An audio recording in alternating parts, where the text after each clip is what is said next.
Donc, InDesign,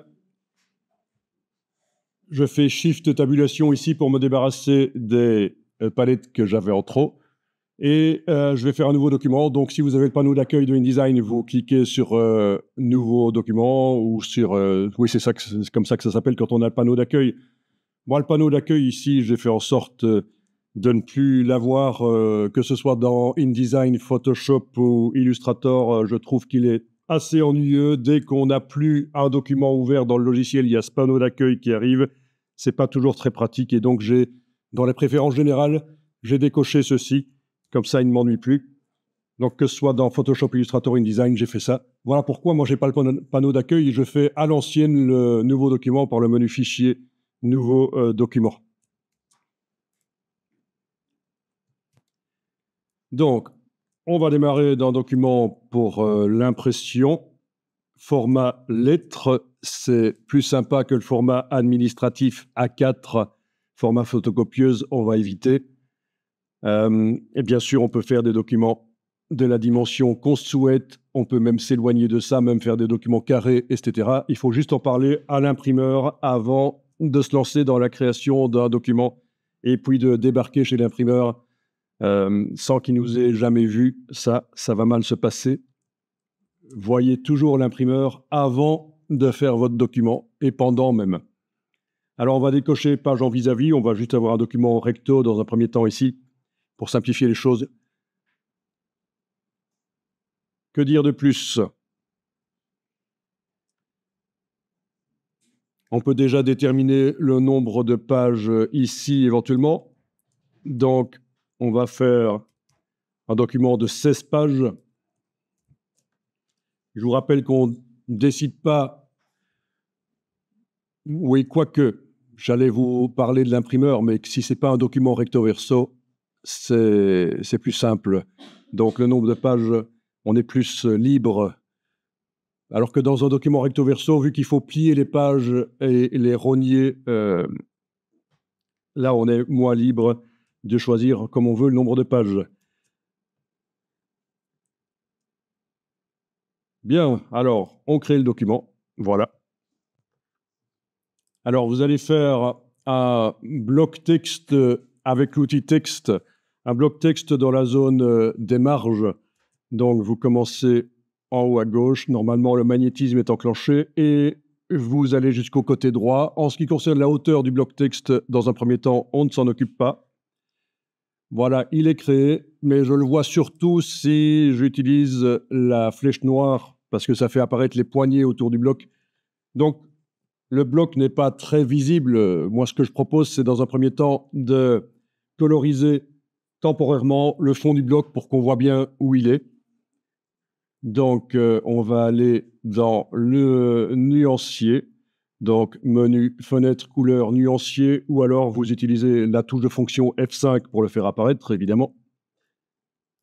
Et vous allez lui donner, par exemple, la couleur cyan. Mais on va quand même le rendre plus discret, donc on va teinter le cyan.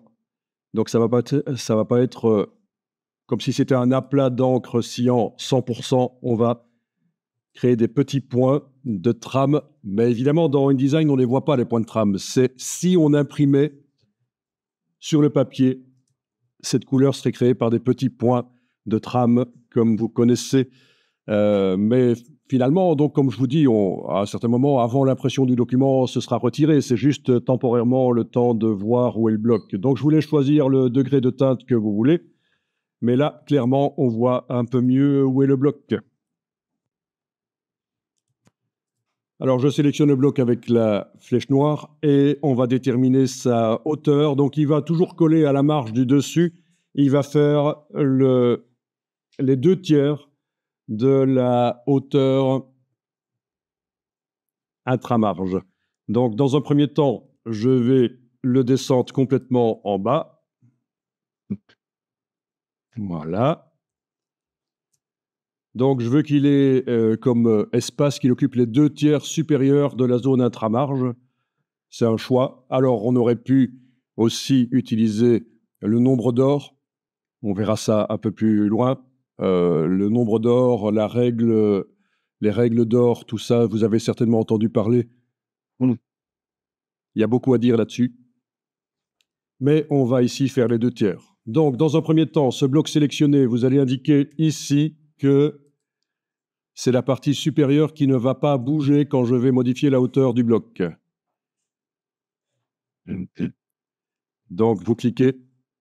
En fait, n'importe lequel des 3 points, dans ce cas-ci, ça marchera, puisqu'on ne va modifier que la hauteur et pas la largeur. Mais bon, voilà. Donc, la barre contrôle, j'imagine que tout le monde l'a. Dans le menu fenêtre, vous avez la barre contrôle. Personne ne m'a dit que vous ne voyez pas où c'est. Sinon, la barre contrôle, elle ne fait que montrer des choses qui viennent d'ailleurs dans InDesign et qui viennent des palettes. Et vous avez ici, dans les propriétés, vous voyez que vous avez ça. Et en fait, ça vient de la palette de transformation. Le panneau propriétés vous montre également ce qui vient de plein de palettes. Donc, si je vais dans fenêtre, objet et mise en page, transformation.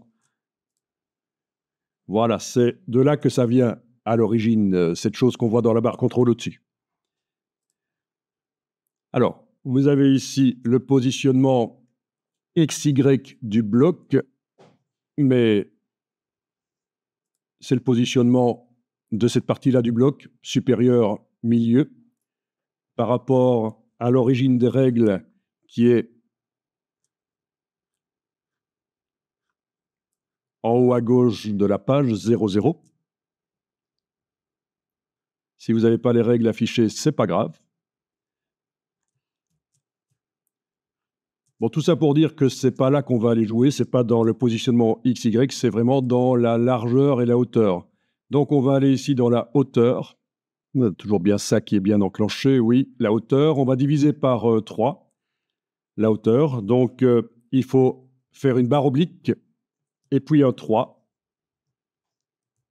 Et puis touche tabulation sur le clavier, donc la touche juste à gauche de la touche A. Et vous avez le bloc qui fait maintenant le tiers de la hauteur.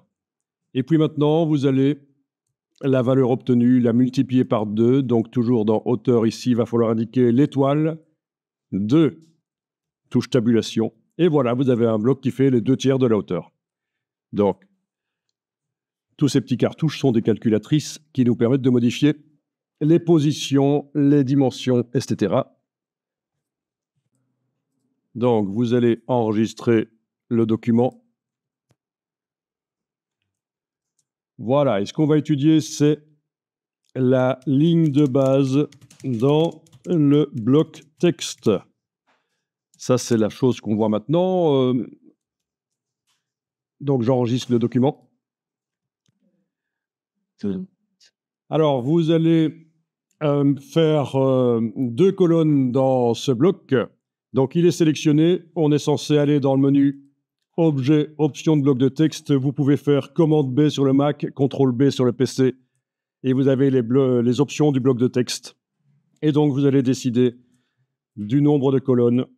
On va mettre 2. Et normalement, vous voyez déjà derrière la gouttière qui sépare les 2 colonnes. Alors, elle me semble un peu faible au niveau de sa largeur. Vous voyez ce qui va se passer. Le texte de la colonne de gauche va être fort proche du texte de la colonne de droite. Alors, on va un peu aérer. Plus on aère, plus ça augmente en plus la sensation de luxe de haut de gamme aéré. Donc voilà, je vais par exemple mettre 10 mm, quitte à changer plus tard. 10 mm de gouttière. OK. Vous mettez le curseur texte dans le bloc. Et on va remplir avec, dans un premier temps, du faux texte. Alors, le faux texte, ce n'est pas l'idéal. Il vaut mieux utiliser du vrai texte. Mais là, on va y aller dans un premier temps avec du faux texte pour juste tester. Donc, même pour des prototypes, pour des projets, utiliser du vrai texte, c'est mieux. De nos jours, voilà, avant, on allait prendre du texte, par exemple, sur Wikipédia ou dans des livres du domaine public. Maintenant, on génère ça par intelligence artificielle, le faux texte. Mais bon, voilà. Vous avez clic droit, remplir avec le texte de substitution. Bien, alors on va aller voir dans la palette caractères, donc commenter, menu texte caractère, on va aller voir quel est, quand on clique dans le texte, la police, c'est du Minion Pro, c'est la police de base proposée par InDesign, on va garder ça. Pourquoi est-ce qu'il est indiqué Pro? Ils se la pètent quand même, ceux qui ont fait la police Mignon, ils ont indiqué qu'ils sont des pros. Non, sérieux, pourquoi est-ce qu'il est indiqué Pro? Ça veut dire que c'est une police étendue, qui est utilisable dans plein de langues différentes, avec tous les signes, avec des accents, pas seulement l'anglais. Donc c'est une police qui contient énormément de caractères différents qui ont été décidés. Chaque fois que vous voyez le mot pro à la fin du nom d'une police, ça veut dire ça. C'est une police étendue, on appelle ça. Ok, alors la taille de la police, c'est 12 points actuellement. Et l'interlignage, 120% de 12, 14,4. C'est pour ça que c'est indiqué entre parenthèses, c'est parce que c'est le logiciel qui l'a calculé pour vous. L'interlignage, on va pouvoir aller modifier ça par la suite.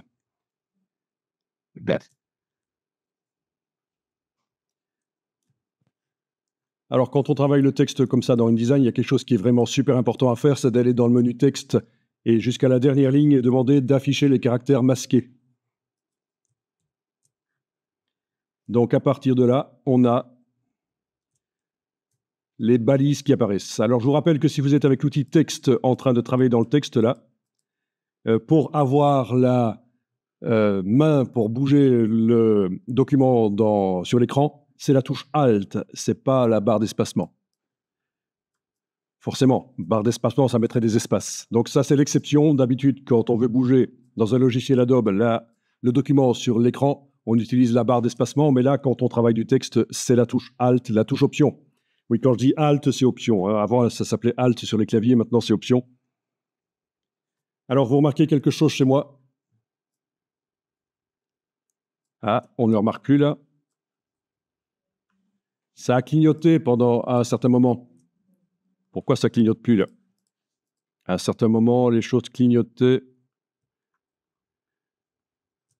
C'est un bug en fait. Mais il ne le fait plus là, tiens. Ah oui, non, c'est juste quand on sélectionne le texte avec l'outil texte. Voilà. Voilà, je sélectionne le texte avec l'outil texte. Vous voyez, c'est foireux. Donc ça, c'est juste parce que je suis avec un Mac. Et là, je vais dans le « à propos de ce Mac ». Je suis un Mac avec un Mac avec une puce M2. Et en fait, InDesign n'est pas encore adapté complètement à la puce M2 de Apple. Si vous avez un Mac avec la puce M1, ça passe. Mais M2, ça ne va pas le faire. Et donc, il y a ce petit bug du clignotement quand on sélectionne du texte. Mais en fait, c'est seulement quand les règles sont affichées. Donc là, je vais faire Command R. Les règles en haut et sur le côté gauche vont disparaître. Et là, quand je sélectionne, ça ne fait plus. Eh oui, c'est vicieux. Voilà, quand vous avez ce genre de problème, il suffit d'aller faire un petit tour sur Google et en 3 minutes, vous avez les réponses, en fait. Hein. Dans les forums, on en parle. Vous avez les gens qui expliquent pourquoi ça ne marche pas. Bien. OK, on peut enregistrer le document. Donc, quand vous êtes dans la boîte d'enregistrement, là, quand vous cliquez là, pour arriver jusqu'au fond, c'est flèche droite sur le clavier. Non, flèche du bas sur le clavier. Flèche du bas sur le clavier vous amène au fond et vous pouvez modifier. Si vous avez mis un nom trop long, comme moi, c'est pratique. Donc, on va espacer les paragraphes entre eux pour quand même que ce soit plus agréable à lire. Donc, je vous rappelle qu'à la fin, le fond bleu disparaîtra. Hein, donc,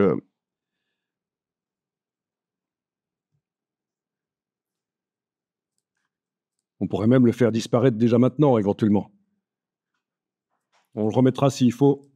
Mais sélectionnez le bloc avec la flèche noire et enlevez le fond avec la diagonale rouge ici. Voilà. On voit qu'il y a un bloc maintenant, clairement, puisqu'il contient du texte.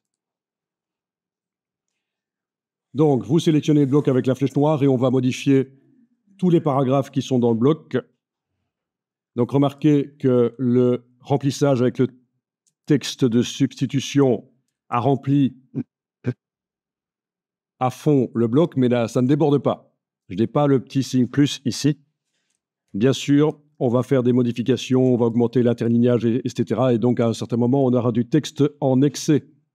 On aura du texte en excès et donc, ce ne sera pas très grave pour ce qu'on veut faire. Et déjà là, maintenant, quand on va augmenter l'espace entre les paragraphes, il va indiquer en bas, à la place de aucune erreur, il va indiquer qu'il y a une erreur dans le document. C'est pratique, c'est ce qu'on appelle le contrôle en amont. C'est pour éviter les problèmes. C'est éviter de se retrouver chez l'imprimeur avec un document qui a été imprimé et on se rend compte qu'il y a du texte qui n'apparaissait pas parce que le bloc n'était pas assez grand. Donc, InDesign vous prévient avant.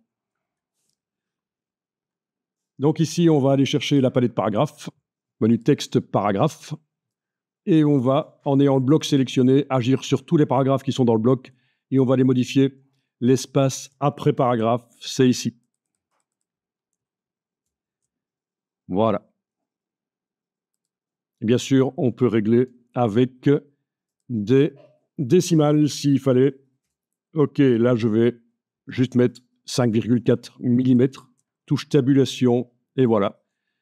À quoi ça sert? Eh bien, ça a l'air un peu ridicule, mais quand vous avez un long document avec plein de paragraphes, le fait de pouvoir modifier l'espacement précisément au millième de millimètre, même plus d'ailleurs, c'est au 10 millième, entre les paragraphes, vous permet, dans tout le long document, de faire en sorte que ça termine juste au bon endroit, à la fin, à la dernière page.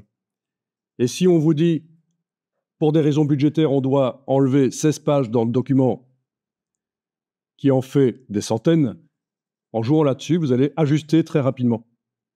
Parce qu'on travaille dans les documents très longs, en flux continu, le texte coule d'une page à l'autre. Voilà, donc ça c'est juste la petite explication pourquoi est-ce que ça pourrait être intéressant d'indiquer des décimales pour l'espace entre paragraphes.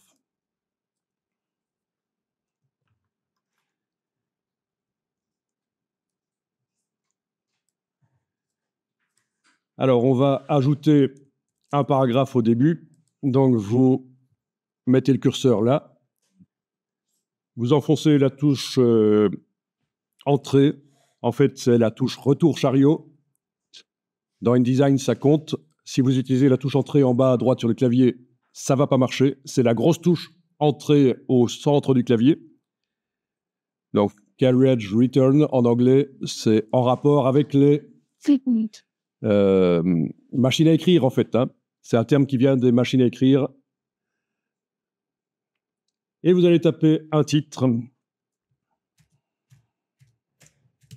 N'importe quoi.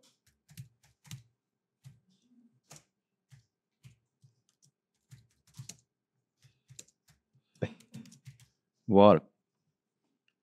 Alors, j'imagine que ce que j'ai écrit là, c'est correct au niveau orthographe. Il y a toujours des doutes. Donc, qu'est-ce que je vais faire, moi, ici? Je vais sélectionner. Vous pouvez le faire aussi. Sélectionner le titre que vous avez tapé et aller dans Édition, orthographe, orthographe. Et on va aller vérifier.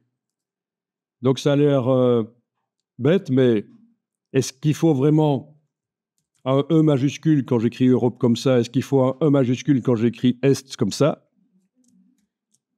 Ceux qui sont forts en français ici peuvent répondre, mais pas évident. Et donc, comme vous le voyez, la boîte orthographe qui s'est ouverte va faire une recherche dans la sélection, puisqu'on a sélectionné du texte. Il ne va pas faire une recherche dans tout le document, ni dans tout le bloc, ni dans tout... Voilà. C'est juste la sélection. Je clique sur Commencer. Il m'a trouvé aucune erreur, donc ça a l'air d'aller. Je clique sur Terminer. Si vous trouvez l'erreur, vous remplacez. Vous cliquez sur ce qui vous suggère au centre et vous remplacez, si vous pensez que c'est juste ce qui vous suggère. Bon, il se trouve que j'ai installé un module externe de correction orthographique. Il y en a deux qui sont très connus. Prolexis, c'est français. Antidote, c'est québécois. La plupart des gens utilisent Antidote. Moi, j'ai Prolexis. Prolexis, c'est plus cher qu'Antidote, mais il a plus de possibilités. Mais Antidote, c'est très bien. Et alors, ça ajoute à InDesign la correction grammaticale, notamment, que InDesign n'a pas en standard. Ça paraît surprenant, mais il n'y a pas de correction de la conjugaison dans InDesign. Donc, Ça veut dire que si vous faites un texte vous-même, vous avez peut-être intérêt à le passer dans Word, qui a la correction grammaticale, lui, avant de le transférer par copier-coller dans InDesign. Puisque vous n'avez pas Prolexis. Et je vous dis tout de suite, vous n'arrivez pas à le pirater parce que le numéro de série est généré spécialement pour l'ordinateur sur lequel on l'installe en fonction du numéro de série du processeur de l'ordinateur. Voilà, donc si vous arrivez à le voir pirater, vous m'en parlez, vous me le montrez, ça m'intéresse. Mais en principe, c'est inviolable. En principe, mais rien n'est inviolable. OK, donc je vais faire quand même un petit check de la sélection au niveau grammatical. OK, il n'a trouvé aucune erreur. Je vais peut-être le faire aussi une analyse typographique, parce que c'est ça la force de ce genre de module qu'on ajoute à InDesign, que ce soit Antidote ou Prolexis, c'est qu'il y a la correction typographique, et donc si vous n'êtes pas un pro de la typographie, ça peut vous aider. Bon, il n'a trouvé aucune erreur, donc ça a l'air d'être bon. Je voudrais juste savoir ce qui se passerait si j'avais mis Europe, dans mon cas, avec un E minuscule. Est-ce qu'il me trouverait une erreur si je lui demande de faire une analyse? OK. Peut-être qu'il y a des mots mal orthographiés qui est dit. Je vais peut-être faire un test de l'orthographe plutôt que de la grammaire. Voilà. Il me dit Europe, c'est pas bon écrit comme ça. Il faut l'écrire comme ça. Voilà. Bien. Bon, ben, assez de blabla à ce propos. Alors, vous allez sélectionner tout le paragraphe, y compris la balise. C'est important parce que c'est une erreur quand on ne sélectionne pas la balise et qu'on modifie, comme on va le faire, la taille du texte. Donc, si on modifie que la taille du texte, mais pas la balise, ça crée des problèmes d'interlignage après. Donc, voilà, c'est de là que ça vient, les problèmes d'interlignage qu'on voit parfois dans InDesign, quand on oublie de modifier aussi la taille de la balise. Donc là, la balise est bien sélectionnée. Et on va augmenter pour faire un titre. Voilà. Donc, on a toujours l'interlignage qui est à 120% de la taille du corps.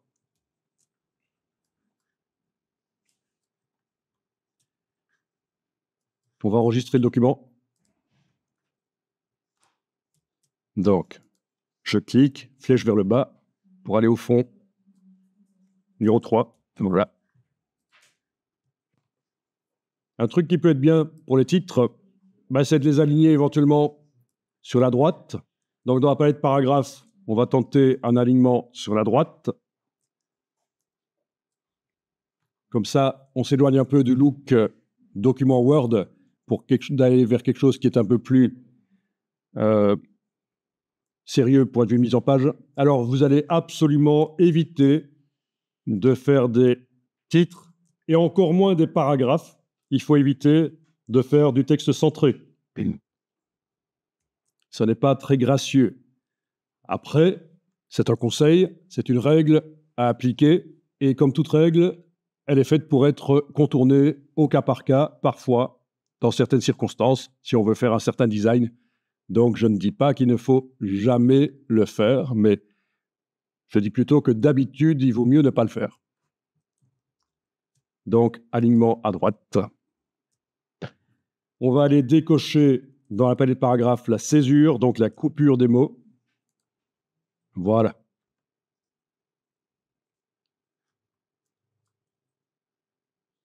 Attention, si vous augmentez énormément la taille du caractère, c'est quelque chose qui se fait de plus en plus, des grands titres, la macro-typographie. Si vous augmentez énormément la taille des caractères, je ne vais pas le faire ici, mais je vous le dis, dès que le mot le plus long du paragraphe n'aura plus la place pour se mettre sur toute la largeur de la colonne, eh bien tout le texte après va disparaître de l'affichage. Donc c'est un problème habituel dans InDesign. On fait des titres trop grands, il y a des mots très longs dedans, et voilà. Bon, je peux peut-être simuler ça ici rapidement en tapant un mot très long. À un certain moment, normalement, quand il n'aura plus la place pour se mettre, et je vous rappelle que j'ai désactivé la césure, donc il ne peut pas se couper pour se mettre sur 2 lignes. Voilà, vous voyez ce qui se passe? Donc là, touche suppression de caractère, et comme ça, vous êtes prévenus que ça fonctionne comme ça. Alors, vous allez sélectionner bloc avec la flèche noire, et parce qu'on va modifier tous les paragraphes du bloc. Évidemment, on ne va pas modifier la taille des caractères, ce n'est plus possible. Vous voyez, maintenant, quand on sélectionne le bloc, vu qu'on a des caractères de 2 tailles différentes dans le bloc, il n'indique plus la taille du caractère. Donc, si je modifie là, ça va mettre la même taille partout. Mon titre ne va plus être un titre... voilà. Il va plus se détacher en tant que titre. Alors, autre chose à dire, ne soulignez jamais les titres. Ça ne se fait plus depuis 40 ans. Soulignez les titres dans les mises en page. On fait en sorte que les titres, on comprenne que ce sont des titres grâce au fait qu'ils sont plus grands, qu'ils sont d'une couleur différente, qu'ils sont alignés différemment, etc. Donc plein de choses, mais on ne souligne surtout pas les titres. Et encore une fois, c'est un conseil à appliquer la plupart du temps, mais comme toute règle, vous pouvez le contourner si vous avez une raison de le faire au niveau du design. Voilà.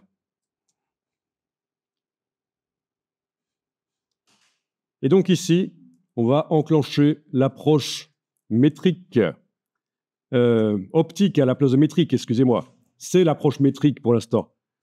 Vous allez passer en optique et sur tous les caractères qui sont dans le bloc, l'espace va être réglé au cas par cas entre chaque paire de caractères pour que les mots fassent davantage bloc. Par exemple, moi ici, j'ai l'impression, je ne sais pas si vous le sentez, mais le mot pleine, j'ai l'impression qu'entre le N et le E, il y a un peu trop d'espace. Normalement, si on passe en optique au lieu de métrique, une métrique qui est juste le truc bêtement mathématique, eh bien, ça va régler tous les problèmes. Voilà, vous avez vu que ça a bougé un peu. Ça, c'est métrique, ça, c'est optique. Donc, ça, c'est un super conseil quand vous faites du texte dans un logiciel Adobe, que ce soit Photoshop, Illustrator, InDesign, enclenchez toujours l'approche optique. Et donc, vous avez ça aussi dans Photoshop et Illustrator, puisque le moteur typographique de InDesign a été intégré à Illustrator et Photoshop. Donc maintenant, la typographie, c'est aussi bon dans Illustrator et Photoshop. C'est juste pas adapté pour faire des longs documents. Mais pour faire des posters dans Illustrator, des flyers dans Photoshop, tout ça, ça marche. Si vous faites du texte dans Photoshop, il faut connaître l'astuce pour arriver à générer un fichier qui pourra être imprimé avec le texte net. Il faut juste enregistrer au format Photoshop PDF. Et alors, vous aurez dans votre PDF les pixels des images, qui seront des pixels, bien sûr, mais par contre, le texte ne sera pas transformé en pixels, il sera super net. Donc, une astuce à noter, si vous faites du texte dans Photoshop, pour que le texte reste net dans le fichier, on enregistre au format Photoshop PDF, dans la liste des formats quand on fait enregistrer sous dans Photoshop.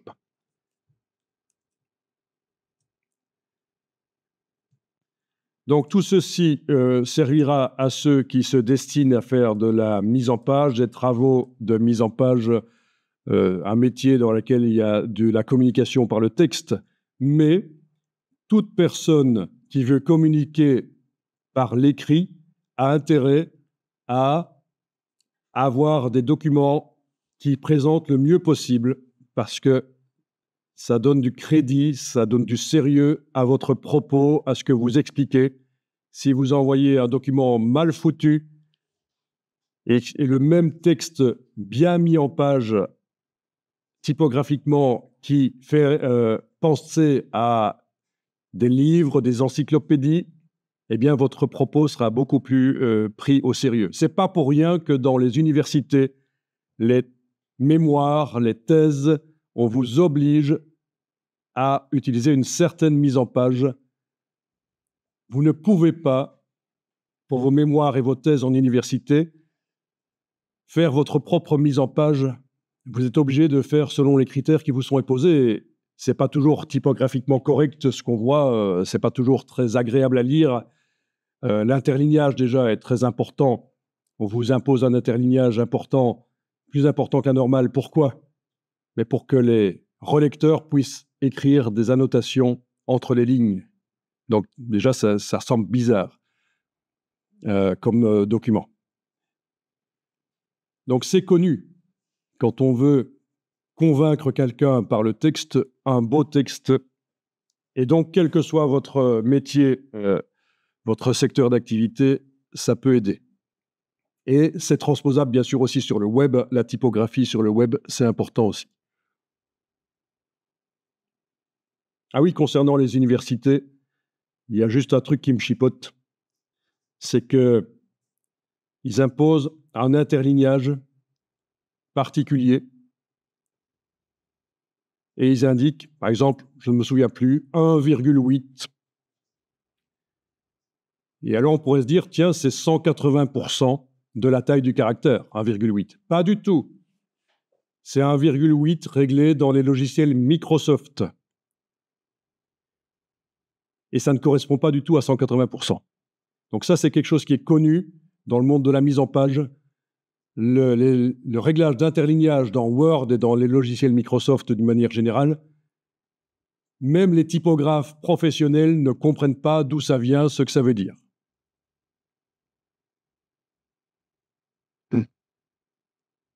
Donc, qu'est-ce qu'on fait quand quelqu'un vous dit qu'il faut dans InDesign un interlignage 1.8?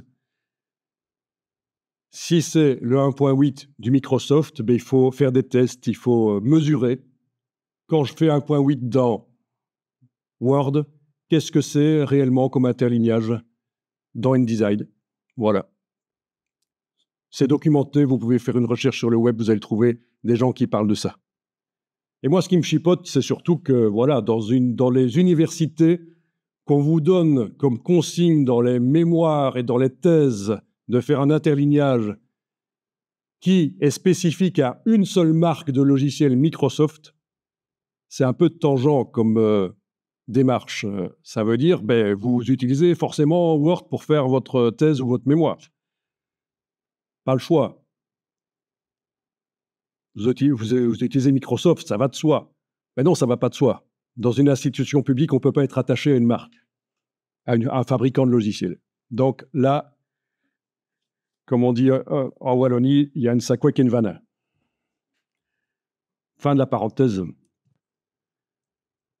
Alors, je vais positionner le pointeur dans le titre et par la palette paragraphe, je vais aller augmenter l'espace après pour créer de l'espace. Alors, si j'enfonce la touche Shift, évidemment, je vais de 10 en 10.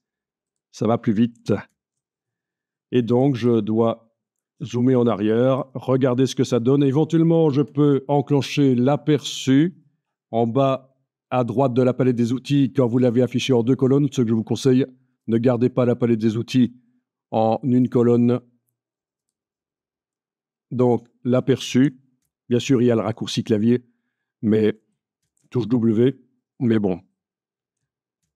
Et donc, voilà, vous êtes censé ici régler l'espace après le titre pour que ça ait l'air correct.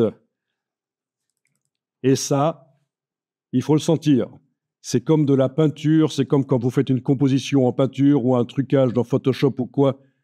Vous avez, quelque part, dans votre esprit, vous sentez à quel moment c'est bon.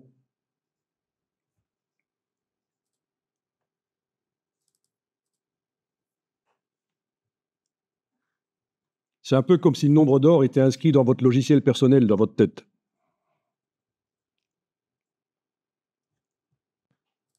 Alors, on va enregistrer le document.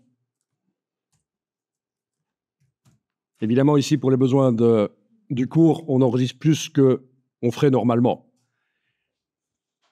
Je vais réafficher en affichage normal, même si on sait travailler tout à fait en affichage aperçu, mais voilà. En fait, quand on travaille dans InDesign, on passe souvent de l'un à l'autre, mais il est tout à fait possible de manipuler toutes les choses en étant en affichage aperçu. Alors voilà, on a quelque chose ici qui se passe, c'est que les lignes de texte d'une colonne à l'autre ne sont pas dans le prolongement On est d'accord? Ça, c'est depuis qu'on a mis le titre. Parfois, on a l'impression qu'elles sont dans le prolongement l'une de l'autre, et parfois, pas du tout. On va faire en sorte qu'elles soient dans le prolongement l'une de l'autre. C'est ce qu'on appelle l'alignement sur la grille de ligne de base. Et ça fait partie des 36 petites choses qui ont l'air un peu ridicules, prises une à une, séparément. Tous ces réglages ont l'air un peu foireux, qui n'apportent pas grand-chose, mais quand on les additionne, c'est comme le réglage optique, là, par exemple, ça c'est déjà quelque chose d'intéressant qu'on a fait pour améliorer l'aspect du texte. Tout ça fait en sorte qu'un document va avoir l'air davantage correct. Donc, il y a deux manières de faire l'alignement sur la grille de ligne de base, soit sur celle du document, soit sur celle du bloc. On va le faire dans un premier temps sur celle du bloc, c'est-à-dire qu'on va utiliser une grille qui sera spécifique au bloc. Donc, vous allez demander, et là vous êtes avec l'affichage normal, en bas à gauche, vous allez demander affichage, grille et repère, afficher la grille de ligne de base. Voilà. Vous avez une grille qui arrive là. Enfin, une grille de lignes. Je ne sais pas si on peut appeler ça une grille s'il n'y a pas des lignes verticales, mais... Alors, si on va dans le menu InDesign en haut à gauche, donc dans les préférences, si on va dans les préférences qui concernent les grilles, voilà, une grille. Vous avez les informations sur la grille de ligne de base du document. Et le pas est à 12 points. Bon, je clique sur annuler. Ah, il y a quand même quelque chose qui serait intéressant.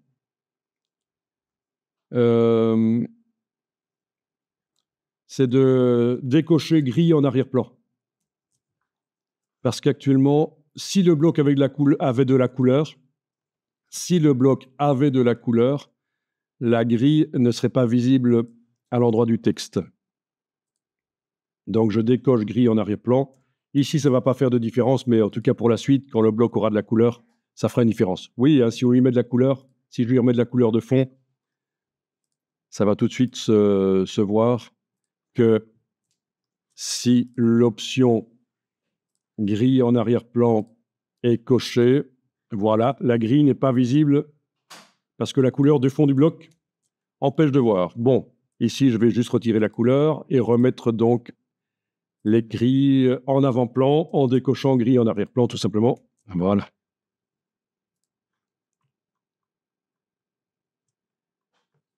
Alors, on va sélectionner les paragraphes de texte, y compris ceux qui sont en dehors du bloc. Si je sélectionne le bloc et je vais dans la palette fenêtre information, non pas ça. Si je mets le curseur texte dans le bloc et que je vais dans menu fenêtre information, il m'indique combien de caractères ne sont pas visibles, combien de mots ne sont pas visibles. Donc on a du texte en excès, tout à fait normal puisqu'on a augmenté l'espace entre les paragraphes. On a mis un titre, donc tout ça a poussé du texte en dehors du bloc. Et donc on a une erreur actuellement, mais on ne va pas s'en occuper ici, c'est pas grave. Et donc on va sélectionner tout le texte. Vous mettez le curseur au début du premier paragraphe de texte et vous allez sélectionner tout, comme ça. Alors, quelles sont les touches qu'il faut enfoncer? Je vais vous montrer. Donc là, je suis juste allé chercher sur le web, vite fait, au hasard, un clavier de Mac, il se trouve, mais le principe est le même sur le PC. Et pour arriver à sélectionner tous les caractères qui suivent le curseur, c'est la touche commande, en même temps la touche Shift, et puis on enfonce ceci, ce qui correspond sur Windows à Page Down ou End. Parfois, il est indiqué End. et ça devrait fonctionner. Commande Shift End. Je réessaye. Voilà. Donc, tout est sélectionné, y compris ce qui est non visible. Et donc, c'est l'intérêt de travailler dans InDesign avec un clavier étendu. Si vous avez un bête clavier de Mac qui n'a pas le pavé numérique et qui n'a pas clairement indiqué ces choses-là, ça va être un peu plus compliqué dans InDesign. Donc, vous avez toujours la possibilité de connecter un clavier étendu à votre portable, mais c'est sûr que pour aller travailler votre mise en page sur un banc dans le parc public à côté de chez vous, ce sera moins pratique. Donc, pensez-y. InDesign, ça fonctionne mieux avec un clavier étendu. Et alors ici, dans la palette paragraphe, vous allez enclencher ceci. Ça me paraît clair. Ça veut dire qu'on aligne le texte sur la grille. Voilà. Monsieur. Voilà, donc comme vous voyez, c'est bizarre. Le texte se met sur une ligne sur deux. C'est foireux. Donc, on va régler le problème. Avant ça, je parle du problème que tu as eu. Tu étais en zoom arrière. Peut-être pas autant que ça, mais sur ton ordinateur, tu étais en zoom arrière et la grille n'était pas visible. Et quand tu as zoomé en avant, elle est réapparue. Ça, c'est parce qu'il y a un réglage, en fait. On considère que quand on zoome en arrière, la grille, on n'a plus besoin de la voir. On est en train de visualiser le document dans son entièreté pour juger de sa qualité.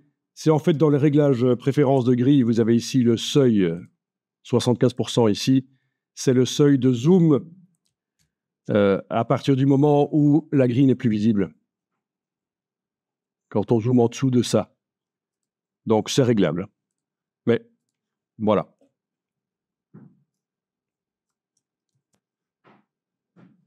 Ok, donc accrochez-vous parce que c'est pas évident à comprendre ce qui va être expliqué ici. On a du texte à, dans la palette de caractères, c'est indiqué 14,4 points d'interlignage. Vous avez la même chose? Bien. Vous avez donc le problème ici aussi. En fait, le pas de la grille, il est à 12. Comment voulez-vous que du texte avec un interlignage supérieur à 12 arrive à se mettre sur toutes les lignes? Donc, on va faire correspondre. On ne va pas faire passer l'interlignage ici à 12. Ce qui réglerait le problème. Regardez. Voilà. Mais non, la grille ne doit pas influencer la manière dont je fais la mise en page. Donc, j'annule ça plusieurs fois. Voilà. Donc, ce qu'on va faire, c'est modifier le pas de la grille dans les préférences. Et pour le coup, dans un premier temps, on va le faire sur la grille du document. Donc, InDesign préférence grille.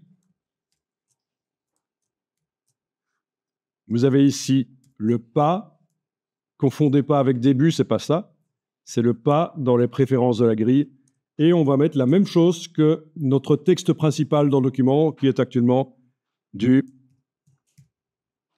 texte avec 14,4 d'interlignage. Touche tabulation, voilà, c'est bien 14,4 points.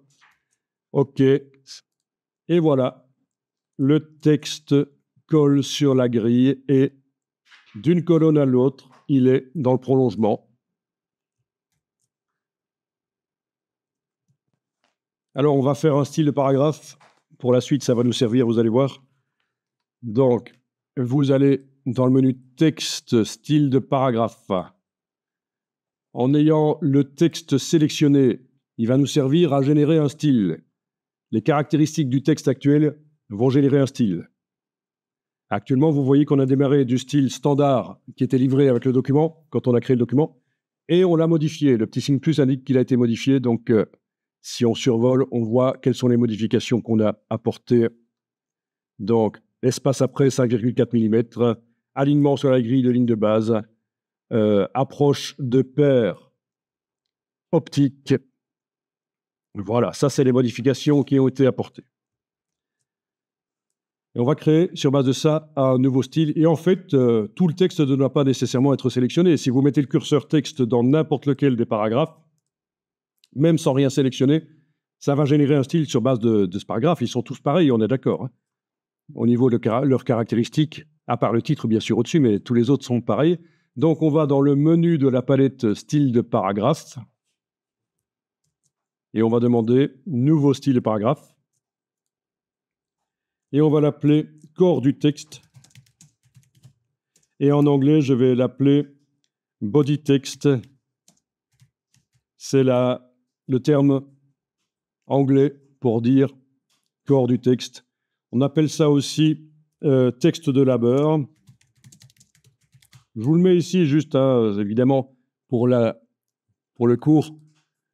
Texte de labeur. Donc, c'est le texte principal. C'est aussi le nom qu'on donne.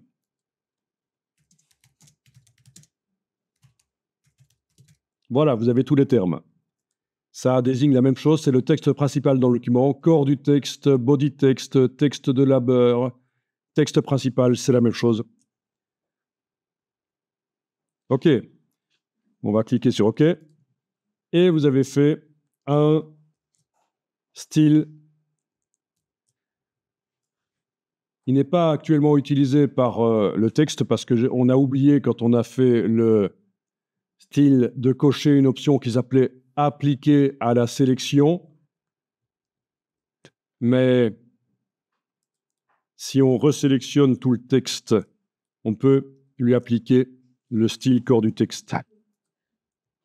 Donc, je vous rappelle, mettre le curseur au début, là, commande majuscule, touche End. Voilà.